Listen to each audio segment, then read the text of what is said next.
நான் என்ன படித்தேன் என்ன பண்ணேன்னு எனக்கே தெரில. ஆனால் எக்ஸாமும் அப்படியே தான் இருந்துச்சு. எல்லாம் எழுதி முடிச்சுட்டு அந்த நாள் மதியம் வந்து நல்லா ரெஸ்ட் எடுத்துகிட்டு காலையில் வந்து காலேஜ் கிளம்ப ஸ்டார்ட் பண்ணியாச்சு. எனக்கு இப்போ புதுசாக இந்த ஸ்டிக்கர் போட்டு என்னமோ பிடிச்சிருக்கு. எனக்கு ரொம்ப இந்த ஸ்டிக்கர் போட்டுலாம் பிடிக்கவே பிடிக்காது.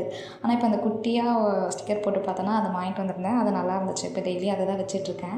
அப்புறம் புதுசாக மீஷோவில் ஒரு வாட்ச் ஆர்டர் போட்டிருந்தேன். அந்த வாட்ச் எடுத்து அப்போ தான் போட்டுட்டு இருந்தேன்.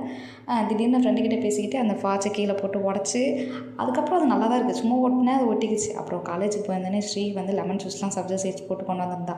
அப்புறம் அதெல்லாம் குடிச்சிட்டு நாங்கள் கரெக்டாக டான்னு காலேஜுக்கு போகிறோமோ இல்லையோ, லஞ்ச் பிரேக் ஆனாலும் சரி பிரேக் ஆனாலும் டான்னு வெளியே வந்துடுவோம். ஆனால் 4:30க்கே வந்து நாங்கள் ஈவினிங் தான் எங்களுக்கு காலேஜ் முடியும். 4 மணிக்கு அன்றைக்கின்னு கிளம்புனோம். மழை நல்லா பிடிச்சிக்கிச்சு.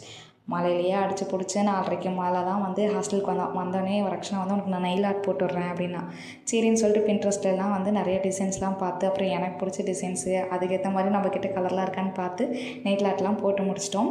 இன்றைக்கி இப்படி தான் டே போச்சு. மறக்காமல் நம்ம சேனலை சப்ஸ்கிரைப் பண்ணிக்கோங்க. தேங்க்யூ ஃபார் வாட்சிங்.